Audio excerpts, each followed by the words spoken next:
आजकल दुनिया में ऐसे ऐसे लोग हैं जो कि अपने मनो इच्छा को पूरा करने के लिए किसी भी हद तक गुजर जाते हैं।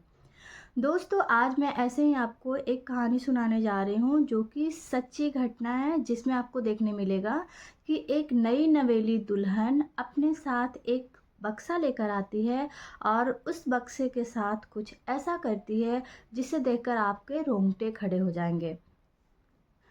तो उससे पहले मैं बता दूँ कि मैं हूँ नेहा और नेहा की दुनिया रियल लाइफ स्टोरी में आप सबका स्वागत है। कैसे हो आप लोग? आई होप कि आप सब बहुत अच्छे होंगे।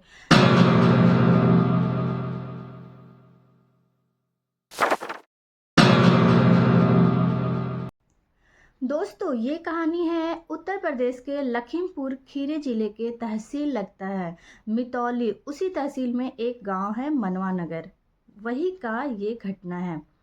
आपको मैं बता दूं कि उस मनवा नगर गांव में एक लड़का रहता था जिसका नाम था संतोष। संतोष मुंबई में रहता था, वहाँ जॉब करता था और अभी वो अपने गांव आया हुआ था। गांव में उसके शादी विवाह की बातें चल रही थी। तभी अचानक उनके घर में एक फ़ोटो आती है। जो फ़ोटो देख करके संतोष का मन एकदम पसंद आ जाता है वो फ़ोटो। वो बिना कुछ कहे बोलता है कि मैं जब भी करूँगा शादी यही लड़की से करूँगा। वो शादी करने के लिए तैयार हो जाता है। उसकी शादी जिस लड़की के साथ होने वाली थी उसका नाम था सीमा। सीमा बहराइच जिले के मसली तहसील लगता है, जहाँ चैतापुर गांव की रहने वाली थी। दोस्तों, देखते ही देखते फरवरी 2025 में उनका शादी का बात चलता है और लास्ट जाकर के 14 फरवरी को उनकी शादी हो जाती है। शादी करके वो बड़े ही खुश हो करके अपने दुल्हन को अपने घर लाता है। दुल्हन अपने साथ तमाम चीज़ें जैसे कि पलंग, सोफ़ा, गोदरेज, अलमीरा सारा कुछ लेकर आती है। साथ ही साथ वो अपने साथ एक बड़ा सा बॉक्स भी लेकर आती है। दोस्तों, वो बॉक्स का बहुत ही बड़ा गहरा राज है जो कि आपको इस वीडियो में देखने मिलेगा। तो आप लोग वीडियो को बिना स्किप किए हुए कंटिन्यू बने रहिएगा। संतोष की शादी 14 फरवरी 2025 को होती है और घर में खुशी का माहौल होता है, सब लोग खुशहाल होते हैं। ये शादी बहुत अच्छे से चलती रहती है। देखते देखते 12 दिन गुजर जाते हैं। फिर संतोष की छुट्टी ख़त्म हो जाती है। वो मुंबई जाने के लिए फिर तैयार होने लगता है। तो वो अपनी पत्नी सीमा को बोलता है कि तुम भी मेरे साथ चलो, लेकिन सीमा जाने से इनकार कर देती है। वो बोलती है कि अभी मैं कुछ दिन यहीं पे रहना चाहती हूँ, उसके बाद फिर मुंबई आऊँगी।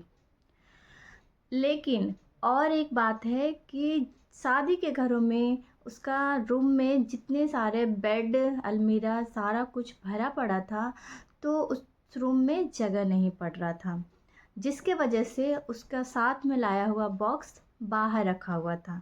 सीमा जिद करने लगती है कि ये बॉक्स मुझे अंदर चाहिए, आप जाने से पहले इसे मुझे मेरे कमरे में रख दो।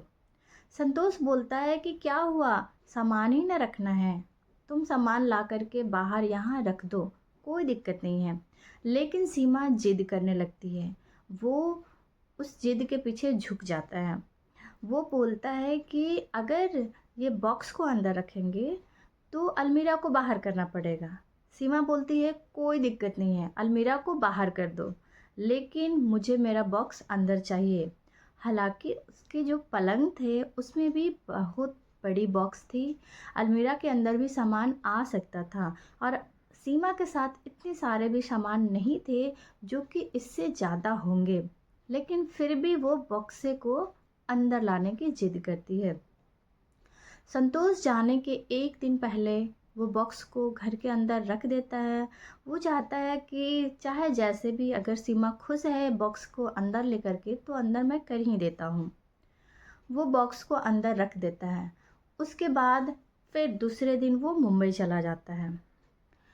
दोस्तों, बता दो कहानी की शुरुआत अब होती है। संतोष मुंबई चला जाता है और घर में बस 3 लोग बच जाते हैं, सीमा और उसके सास ससुर। सास ससुर ससुर का नाम राजदेव था और सास का नाम था ज्ञानमती। तो ज्ञानमती सोचती है कि अभी घर में नई नवेली दुल्हन है, तो वो अपनी बहू को अकेले नहीं छोड़ना चाहती थी, क्योंकि घर में कुछ लोग हमेशा आते जाते रहते थे। तो उनसे बातचीत करना, उन्हें क्या खाना है, नाश्ता वगैरह, ये सब कुछ अब ही नई नई नवेली दुल्हन कैसे कर पाएगी। वो चाहती थी कि जब तक सीमा अच्छे से सीख नहीं लेती है, तब तक मैं घर ही में रहूँगी। और राजदेव जो था वो अकेले ही काम पे जाया करता था, खेती संभालता था, खेती गृहस्थी का वो काम करता था। राजदेव करते करते वो बोलता था कि शादी के बाद तो तुम्हें तो आराम हो गया है। वो अपनी पत्नी से बात करता था कि शादी के बाद तो तुम्हें आराम हो गया है, तुम तो घर में रहती हो, मैं अकेले ही खेतों में खटता हूँ, काम करता हूँ, थका हारा आता हूँ और अकेले पड़ गया हूँ। तो ज्ञानमती बोलती है कि मैं क्या करूं, मैं बहू को अकेले तो छोड़ नहीं सकती हूँ, बहू अकेले घर में रहती है, तो कुछ दिनों तक तो मुझे साथ में रहना पड़ेगा। दोस्तों, ऐसे ही करते करते तो सीमा सोचती है कि आगे का कुछ नहीं हो पा रहा है जो वो प्लान सोच करके आई थी। तो अब आता है कहानी में ट्विस्ट। सीमा सीमा बोलती है अपनी सासू माँ से कि आपको हमारी चिंता करने की कोई बात नहीं है, मैं घर में ठीक हूँ और जो लोग भी आएंगे मैं उनको संभाल लूँगी, क्योंकि मुझे आते इस घर में काफ़ी टाइम हो चुके हैं, तो मैं सब कुछ देख ही चुकी हूँ कि घर में कैसे रहना है। और हाँ, आप मेरे पास तो फ़ोन है और ससुर जी के पास भी फ़ोन होता है, तो कोई भी दिक्कत होगा तो मैं फ़ोन कर लूँगी। तो ज्ञानमती सोचती है कि शायद बहू सही कह रही है, ऐसे कैसे काम चलेगा। वो अपने पति राजदेव के साथ काम पे जाने लगती है, खेतों में जाती है, काम करके आती है। ऐसे ही सिलसिला चलते रहता है। एक दिन अचानक सीमा जो होती है वो अपने घर में, अपने बक्से में, मतलब 2-3 दिन से लगातार 1-2 घंटे अपने बक्से में सोया करती है। वो बक्से में सोती है तो उसे घुटन महसूस होता है। वो सोचती है कि इसके अंदर तो घुटन महसूस हो रहा है, तो वो बक्से के अंदर कील से छोटी छोटी होल करती है। दिन में चूंकि घर में कोई नहीं होता है तो वो बक्से में होल करती है और हर दिन 2 से 3 घंटे बक्से के अंदर बैठ करके सो करके वो अपना समय बिताती है। ऐसे ही सिलसिला चलते रहता है। घर में किसी को कुछ समझ में नहीं आता है। एक समय ऐसा आता है कि वो सीमा जो होती है वो अपने रूम का दरवाज़ा बंद करके सोती है और सास ससुर बाहर में सोते हैं। तो उन लोगों को रात भर सीमा के कुछ बातें अलग सी दिखाई पड़ने लगती है। उन्हें थोड़ा बहुत सीमा पे शक होता है कि बहू पता नहीं कि रात को क्या खटर पटर करते रहती है, ढंढून का आवाज़ आता है, बाहर चलती है, बाहर निकलते रहती है, हमेशा बाथरूम वगैरह आना जाना, कुछ तो बात है। तो वो अपनी बहू सीमा से पूछने जाती है कि बहू, कुछ बात है क्या, तुम रात रात भर जगते रहती हो, सोती नहीं हो, तबीयत तो ठीक है ना। तो सीमा बोलती है कि नहीं नहीं माँ जी, कोई दिक्कत नहीं है, मैं बिल्कुल ठीक हूँ। बस रात को जो आपके बेटे संतोष हैं वही फ़ोन करते हैं, तो उन्हीं से बात करते रहती हूँ। तो ज्ञानमती को थोड़ा अच्छा नहीं लगता है। फिर वो सोचती है कि मैं सुबह अपने बेटे संतोष को कॉल करूँगी और उसे समझाऊँगी कि रात रात को परेशान न करे। वो सुबह उठती है और अपने बेटे को, संतोष को, मुंबई फ़ोन मिलाती है और उनसे पूछती है कि क्या तुम रात रात भर बहू को परेशान करते हो, अभी नई नवेली दुल्हन है, ऐसे रात भर जगना अच्छा बात नहीं है। तो संतोष को सन्न सा रह जाता है ये बातें सुनकर। वो सोचता है नहीं माँ, ऐसा बिल्कुल भी नहीं है, मैं दिन भर काम करता हूँ, थक के आता हूँ, रात को 12 बजे से पहले मुझे सीमा से बात होती है, उसके बाद मैं सो जाता हूँ, मैं सीमा को रात भर परेशान नहीं करता। तो ज्ञानमती को और शक होने लगता है। वो सोचती है कि मुझे तो रात भर आवाज़ सुनाई देती है और ये बातें करते रहती है, खटर-पटर का आवाज़ आते रहता है। आखिर ऐसा क्या बात है? वो सीमा को कुछ भी नहीं बताती है। और उसके बाद एक दिन अचानक वो सीमा के कमरे में जाती है और बोलती है, बहू मेरा सर में बहुत तेज़ दर्द हो रहा है, तुम मेरे लिए जा कर के चाय ले आओ। चाय पीऊँगी तो थोड़ा-सा ठीक लगेगा। सीमा बिल्कुल तैयार नहीं होती है, वो बोलती है ठीक है माँ जी, मैं चाय बना के लाती हूँ, लेकिन आप बाहर चलिए, बाहर बैठिए। लेकिन जो उनकी सासू माँ होती हैं वो उम, अपना सर को पकड़ कर के बेड पे लेट जाती है और बोलती है मैं बहुत थक चुकी हूँ, तुम मेरे लिए चाय लेकर आओ, थोड़ा ठीक लगेगा, तब तक मैं यहाँ आराम करती हूँ। जैसे ही सीमा चाय बनाने जाती है, तो ज्ञानमती जो होती है वो कमरे में ताका-झाकी करने लगती है। वो इधर-उधर देखती है, उसे सब कुछ सही जगह में दिखता है और जो उसके साथ बड़ा बक्सा होता है, जिसे वो अंदर लाने की ज़िद कर रही होती थी, उसमें देखती है कि बड़े-बड़े 2 ताले लटके हुए हैं। वो सोचती है कि सब कुछ तो ऐसे खुला पड़ा है, बक्से में इतना बड़ा-बड़ा ताला क्यों लटका हुआ है? वो पैर से बक्से को मारती है, हिलाने की कोशिश करती है, तो वो हिल नहीं पाता है इधर-उधर। वो परेशान हो जाती है। तभी उसके अंदर से कुछ आवाज़ सुनाई देती है। क्यों परेशान कर रही हो? सोने दो मुझे। ये सुन कर के उसकी सासू माँ जो होती है ज्ञानमती के रोंगटे खड़े हो जाते हैं। दोस्तों मैं बता दूं कि दरअसल सीमा शादी से पहले अपने मायके में किसी से प्यार करती थी। उसका बॉयफ्रेंड था। उनके घर वाले बिल्कुल राजी नहीं थे उसके बॉयफ्रेंड से शादी करने के लिए। वो चाहते थे कि किसी भी तरह से सीमा का कहीं दूर ब्याह कर दे, ताकि ये सब से छुटकारा मिल जाए और हमारी इज्जत बच जाए। इसके लिए सीमा जो जो घर में बोलती थी, सारा कुछ उसका सपना पूरा करने के लिए उसके हर एक सामान को खरीद देते थे। और वो चाहते थे कि किसी भी तरह से सीमा की शादी हो जाए और वो बस अपने ससुराल चले जाए। इसके बाद हम इसको 6 महीने तक पूछेंगे भी नहीं, वो वहीं रहेगी, शायद हमारी इज्जत बच जाए। लेकिन सीमा को ये सब सही नहीं लग रहा था। वो शादी के लिए तैयार तो हो जाती है, लेकिन अपने दिमाग में कुछ सोचकर ससुराल आती है। दोस्तों दरअसल वो बक्से में इसलिए रोज़ रोज़ लेटती थी कि इसके अंदर उसका बॉयफ्रेंड जो रहेगा वो रह सकता है कि नहीं। बक्से के अंदर वो होल करती थी ताकि उसे सांस जाती रहे, सांस मिलती रहे, घुटन महसूस ना हो। वो अपने बॉयफ्रेंड को 3 से 4 दिन तक अपने घर में रखती थी, वही बक्से के अंदर। और जब रात हो जाती थी तो वो अपने कमरे की कुंडी लगा करके बक्सा खोलती थी और ये दोनों को जो मन करता था वो लोग कमरे में रात बिताते थे साथ साथ। ऐसा करते रहते थे, कंटिन्यू करते रहते, किसी को कोई खबर नहीं था, बाहर वाले को भी नहीं पता चलता था। लड़का अपने घर से बोल कर आता था कि मैं काम के लिए जा रहा हूँ, और काम नहीं मिलने की वजह से फिर वापस आ जाता था।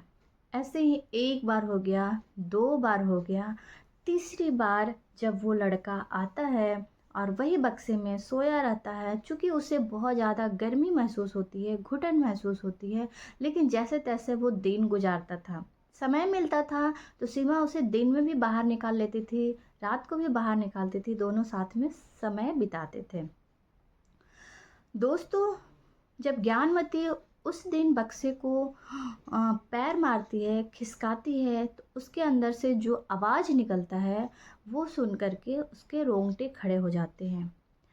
वो फटाक से बेड के पास देखती है कि चाबी पड़ा हुआ है बक्से का। वो बक्सा का चाबी ले कर के और चिल्लाते हुए बाहर निकल जाती है।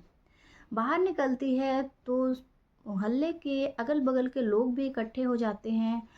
तब तक सीमा फटाक से अपने कमरे में आती है और कमरे की कुंडी बंद कर देती है, और बंद करने के साथ-साथ वो अपने कमरे में चाबी ढूँढने लगती है। चाबी उसे कहीं भी नहीं मिलता है, क्योंकि ज्ञानमती अपने साथ चाबी लेकर के बाहर चली जाती है। बाहर बहुत सारे लोग इकट्ठे होते हैं, यहाँ तक कि उसका ससुर राजदेव भी वापस आ जाता है काम छोड़ कर के। और इतने सारे लोग को देख कर के सभी लोग दरवाज़ा खटखटाते हैं, सीमा को दरवाज़ा खोलने के लिए बोलते हैं। फिर सीमा दरवाज़ा को खोलती है और सारे लोग आते हैं, उस बक्से को खोलते हैं तो बक्सा में से एक लड़का निकलता है। वो लड़का डरा सा, सहमा सा, पसीना से लथपथ था। वो पैर पकड़ के रोने लगता है कि मुझे छोड़ दो, मुझे मत मारो। गांव वाले उसे बहुत पीटते हैं, बहुत मारते हैं। तो वो लड़का पैर पकड़ता है और बोलता है कि मैं शादी से पहले हमारा और सीमा का ऐसा ऐसा चलता था। जितनी भी उसकी बातें होती हैं वो सारी बातें बताता है। फिर जो राजदेव और ज्ञानमती होते हैं वो मुंबई अपने बेटों को कॉल मिलाते हैं, फिर अपने बेटे को सारी बातें सुनाते हैं। संतोष सुनने के साथ उसको ऐसा लगता है जैसे मानो पैरों तले ज़मीन खिसक गई हो। वह बहुत ज़्यादा गुस्सा होता है, अंदर ही अंदर उसे रोना आने लगता है। फिर वो अपने माता पिता को बोलता है कि उस लड़के से पूछो, उस लड़की से पूछो, सीमा से पूछो कि क्या वो भी उसे पसंद करती है। लड़का बोलता है हाँ मैं पसंद करता हूँ, और सीमा भी बोलती है कि हाँ मैं यही लड़के से प्यार करती हूँ और इसी के साथ मैं रहना चाहती हूँ। गांव वाले लोग सभी लोग वहाँ इकट्ठे रहते हैं, सब लोगों की सहमति से। फिर संतोष बोलता है कि मैं अब ये करना चाहता हूँ कि अगर दोनों लोग खुश हैं तो दोनों लोगों का ब्याह कर दो, ताकि ये दोनों लोग खुश रहें। दोस्तों, सीमा और उस लड़के का गांव वाले समाज के सामने ही उसी समय दोनों की शादी कर दी जाती है और बोला जाता है कि इस घर से अब तुम्हारा रिश्ता नहीं, अब तुम लोग जहां मन वहां जाओ, जैसे जीना है वैसे रहो। लेकिन चूँकि लड़के के पास भी कोई ऑप्शन नहीं होता है कि वो लड़की को लेकर कहाँ जाए और इन लोगों का कोई ठिकाना नहीं होता है, तब ये लोग बोलते हैं कि मैं अभी इसे लेकर कहाँ जाऊँगा। तो संतोष फिर वो ऐसा हिम्मत वाला लड़का उसके बावजूद भी बोलता है कि चिंता करने की कोई बात नहीं है, तुम लोग मुंबई आ जाओ, मैं तुम्हें काम दिला दूंगा, एक कमरे दिला दूंगा, तुम लोग यहाँ हंसी खुशी से रहना। सीमा और वो लड़का दोनों मुंबई चला जाता है ट्रेन पकड़ करके। और वहाँ जाने के बाद संतोष जो होता है वो उस लड़के को छोटी सी कोई काम दिला देता है। वो दोनों पति पत्नी की तरह खुशहाल जीवन व्यतीत करने लगते हैं। और फिर कुछ ही समय बाद संतोष की भी शादी हो जाती है और संतोष फिर अपने ज़िंदगी में आ जाता है। दोस्तों, ये संतोष के द्वारा लिखी गई ये कहानी बताई गई है जो मुझे दिया गया था। ये सच्ची घटना मैं आप लोग के सामने दिखाई हूँ। तो क्या ऐसे होना चाहिए, समाज में इस तरह का होना चाहिए? आप लोग कमेंट बॉक्स में बताना आपकी क्या राय है, क्या सीमा ने सही किया? तो मैं मिलती हूँ अगली नेक्स्ट वीडियो में ऐसे ही सच्ची घटना के साथ। तब तक के लिए नमस्कार।